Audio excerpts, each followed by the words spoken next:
¿Lograremos exterminar a los indios?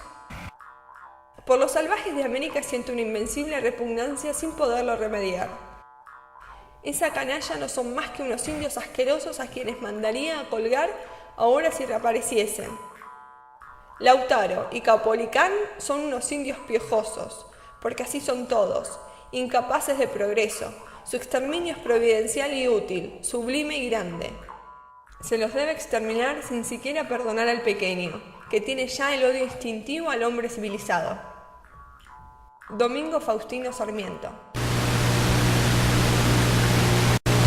¿Te hace ruido? Lo que leímos está en este link.